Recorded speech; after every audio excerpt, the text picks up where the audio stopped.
اور جب تیرے پروردگار نے بنی آدم کے پیٹوں سے ان کی اولاد نکالی تو خود ان کے مقابلے میں اقرار کرا لیا، یعنی ان سے پوچھا کیا میں تمہارا پروردگار نہیں ہوں؟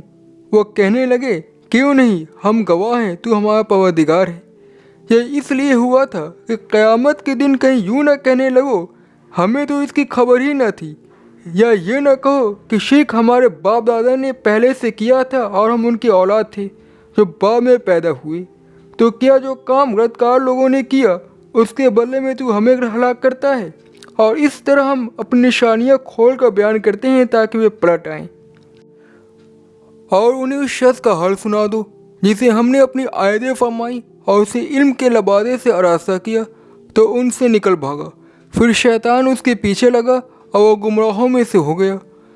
اور ہم چاہتے تو ان آیتوں کے ذریعے سے اس کے بلند درجے کر دیتے، مگر وہ بستی کی طرف مائل ہو گیا اور وہ اپنی خواہشوں کے پیچھے چل پڑا، تو اس کی مثال کتے کی سی ہو گئی۔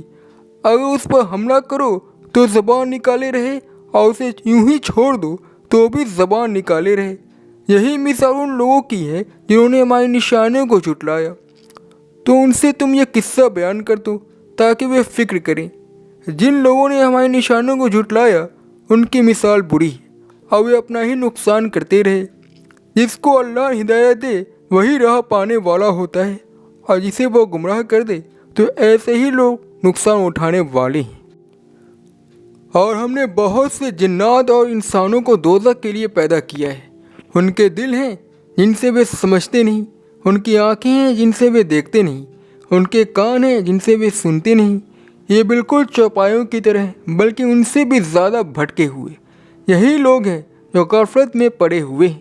اور اللہ کے سب نام اچھے ہیں، بس تم انہی ناموں میں سے پکارا کرو، اور جو لوگ ان کے ناموں میں کجی نکالتے ہیں ان کو چھوڑ دو، وہ اپنے کاموں کا بدلہ پا کر رہیں گے۔ اور ہم نے انہیں پیدا کیا ہے، ان میں سے گروہ ایسا ہے جو حق کے مطابق فیصلہ کرتا ہے، اور جن لوگوں نے ہماری نشانوں کو جھٹلایا ہم انہیں آہستہ آہستہ پکڑیں گے، ایسی جگہ سے جہاں سے انہیں خبر بھی نہ ہوگی، اور میں انہیں مہلت دیے جاتا ہوں، بے شک میرا داؤ بڑا مضبوط ہے۔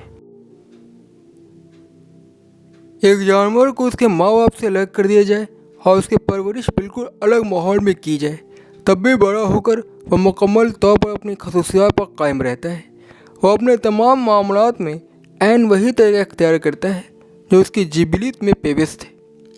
یہی معاملہ انسان کا شعور رب کے بارے میں ہے۔ انسان کی روح میں خالق و مالک کا شعور اتنی گہرائی کے ساتھ جما دیا گیا ہے کہ وہ کسی حال میں اس سے جدا نہیں ہوتا۔ موجودہ زمانے میں ایک اعتبار سے روس اور دوسرے اعتبار سے ترکی کا تجربہ بتاتا ہے کہ مکمل طور پر مخالف مذہب ماحول میں تربیت پانے کے باوجود انسان کی فطرت عین وہی باقی رہتی ہے جو اقرار مذہب کے ماحول میں ہمیشہ پائی جاتی رہی ہے۔ تاہم جانور اور انسان میں ایک فرق ہے۔ جانور اپنی فطرت کی خلاف ورزی پر قادر نہیں، وہ مجبور ہیں کہ عملاً بھی وہی کریں جو ان کے اندر کی فطرت انہیں سبق دے رہی ہے۔ اس کے برعکس انسان کا حال یہ ہے کہ شعور فطرت کی حد تک پابند ہونے کے باوجود عمل کے معاملے میں وہ پوری طرح آزاد ہے۔ جب بھی بات کوئی سامنے آتی ہے تو اس کی عقل اور اس کا ضمیر اندر سے اشارہ کرتے ہیں کہ وہ چاہے اپنی اندرونی آواز کی پیروی کرے، چاہے اسے نظر انداز کر کے منمانی کارروائی کرنے لگے۔ یہی وہ مقام ہے جہاں انسان کا امتحان ہو رہا ہے، اور اسی پر جنت اور جہنم کا فیصلہ ہونا ہے۔ جو شخص خدائی کا آواز پر کان لگائے اور وہی کرے جو اللہ فطرت کی خاموش زبان میں اس سے کہہ رہا ہے، وہ امتحان میں پورا اترا۔ اسے مننے کے بعد اس کے لیے جنت کے دروازے کھول دیے جائیں گے، اور جو شخص فطرت کی سطح پر پسائد ہونے والی خدائی آواز کو نظر انداز کر دے وہ اللہ کی نظر میں مجرم ہے۔ اسے مرنے کے بعد جہنم میں ڈالا جائے گا۔ اللہ بھی اسے نظر انداز کر دے گا جس طرح اس نے اللہ کی آواز کو نظر انداز کیا تھا۔ فطرت کی یہ آواز ہر آدمی کے اوپر اللہ کی دلیل ہے۔ اب کسی کے پاس نہ تو بے خبری کا بہانہ ہے اور نہ کوئی یہ کہہ سکتا ہے کہ ماضی میں جو ہوتا چلا آ رہا تھا وہی ہم بھی کرنے لگے۔ جب انسان پیدائشی سے اللہ کا شعور لے کر آتا ہے اور ماحول کے وپریت اسے ہمیشہ باقی رکھتا ہے تو اب کسی شخص کے پاس بیراہ ہونے کا کیا بہانہ ہے؟ رسول اللہ صلی اللہ علیہ وسلم کے زمانے میں ایک شخص امیہ بن ابی ارسل تھا۔ اعلیٰ انسانی اوصاف کے ساتھ وہ حاکمانہ کلام میں بھی ممتاز درجہ رکھتا تھا۔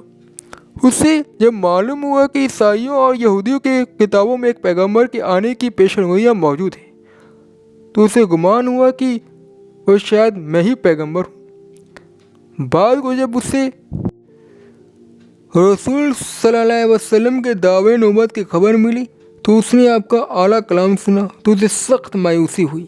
وہ پیغمبر اسلام کا مخالف بن گیا۔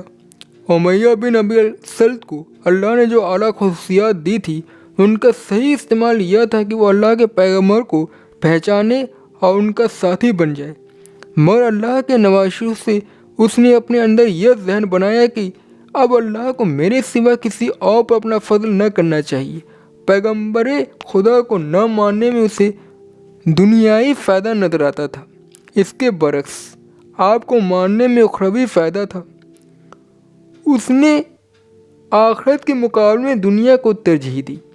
وہ اگر اعتراف کے رخ پر چلتا تو وہ فرشتوں کو اپنا ہمسفر بناتا، مگر جب وہ گھمنڈ و حسد کے راستے پر چل پڑتا تو وہاں شیطان کے سوا کوئی اور نہ تھا جو اس کا ساتھ دے۔ یہ مثال ان تمام لوگوں پر صادق آتی ہے جو حسد اور کبر کی بنا پر سچائی کو نظر انداز کرے یا اسے ماننے سے انکار کرتے۔ کسی آدمی کا ایسا بننا اپنے آپ کو انسانیت کے مقام سے گرا کر کتے کے مقام پر پہنچا دینا ہے۔ کتے پر حملہ کرو تب بھی زبان نکالے رہے، چھوڑے رہو پھر بھی زبان نکالے رہے۔ یہی حال ایسے آدمی کا ہے۔ اللہ نے جب اسے دیا تب بھی اس نے سرکشی کی غذا لی اور نہ دیا تب بھی سرکشی بنا رہا۔ حالانکہ چاہیے یہ تھا کہ جب اللہ نے اسے دیا تھا وہ تو اس کا احسان مند ہوتا، اور جب اللہ نے نہیں دیا تو وہ اللہ کے تقسیم پر راضی ہو کر اس کی طرف رجوع کرتا۔ کسی کو راستہ دکھانے کے لیے اللہ خود سامنے نہیں آتا بلکہ وہ نشانیوں کی صورت میں اپنا راستہ لوگوں کے اوپر کھولتا ہے۔ جن لوگوں کے اندر یہ صلاحیت ہو کہ وہ دلیلوں اور نشانیوں کے روپ میں ظاہر ہونے والے حق کو پہچان لیں اور اپنے آپ کو اس کے حوالے کرنے پر راضی ہو جائیں، وہی اس دنیا میں ہدایت یاب ہوتے ہیں۔ اور جو لوگ دلیلوں اور نشانیوں کو اہمیت نہ دیں ان کے لیے ابدی و آبادی کے سوا اور کچھ نہیں۔ سچائی ایک ایسی چیز ہے جسے ہر آدمی کو خود پانا ہوتا ہے۔ اللہ نے ہر آدمی کو دل اور آنکھ اور کان دیے ہیں۔ آدمی انہی صلاحیتوں کو استعمال کر کے سچائی کو پاتا ہے، اور جو شخص ان صلاحیتوں کو استعمال نہ کرے وہ یقیناً سچائی کو پانے سے محروم رہے گا، چاہے سچائی اس سے کتنا ہی زیادہ قریب موجود ہو۔ سچائی کو پانا ہر آدمی کا ایک شعوری اور ارادی فعل ہے۔ سچائی کو وہی شخص سمجھ سکتا ہے جس نے اپنے دل کے دروازے اس کے لیے کھلے رکھے ہوں۔ اسے وہی دیکھ سکتا ہے جس نے اپنی آنکھوں پر مصنوعی پردے نہ ڈالے ہوں، اور اس کی آواز اسی کو سنائی دے سکتی ہے جس نے اپنے کان میں کسی قسم کے ڈاٹ نہ لگا رکھے ہوں۔ ایسے لوگ سچائی کی آواز کو پہچان کر اس کے آگے اپنے آپ کو ڈال دیں گے، اور جس شخص کا معاملہ اس کے برعکس ہو وہ چوپایوں کی طرح ناسمجھ بنا رہے گا۔ پہاڑ جیسے دلائل کا وزن محسوس کرنا بھی اس کے لیے ممکن نہ ہوگا۔ اس کے سامنے اللہ کی تجلیاں ظاہر ہوں گی مگر وہ دیکھنے سے عاجز ہوگا۔ اس کے پاس اللہ کا نغمہ چھیڑا جائے گا مگر وہ اسے سننے سے محروم رہے گا۔ سچائی ہمیشہ بیدار لوگوں کو ملتی ہے، غافلوں کے لیے کوئی سچائی نہیں ہے۔ اللہ کے بارے میں انسان کے بیرا ہونے کی وجہ اکثر یہ ہوتی ہے کہ وہ اللہ کو مانتے ہوئے اپنے ذہن میں اللہ کی غلط تصویر بنا لیتا ہے۔ وہ اللہ کی طرف ایسی باتیں منسوب کر دیتا ہے جو اس کے شأن و شان نہیں ہے۔ مثلاً انسان کی حالات پر قیاس کر کے اللہ کے مقربین کا عقیدہ بنا لینا، بادشاہوں کو دیکھ کر یہ فرض کر لینا کہ جس طرح بادشاہوں کے نائب و مددگار ہوتے ہیں اسی طرح اللہ کے بھی نائب و مددگار ہیں۔ خدائی فیصلے کے بارے میں ایسا خیال قائم کر لینا جس میں آدمی کی اپنی خواہشیں تو پوری ہو رہی ہوں مگر وہ خدا بندی نیائے سے مطابقت نہ رکھتا ہو۔ یہ اللہ کے ناموں میں کجی کرنا ہے کہ اللہ کی طرف ایسی باتیں منسوب کی جائیں جو اس کی عظمتوں کے شان و شان نہ ہوں۔ اللہ کسی آدمی کی کجروی پر فانوس سے نہیں پکڑتا۔ اس طرح اسے موقع دیا جاتا ہے کہ وہ یا تو اللہ کے تنبیہات کو دیکھ کر سنبھل جائے یا مزید ڈھیٹ ہو کر اپنے جرم کو پوری طرح ثابت شدہ بنا دی۔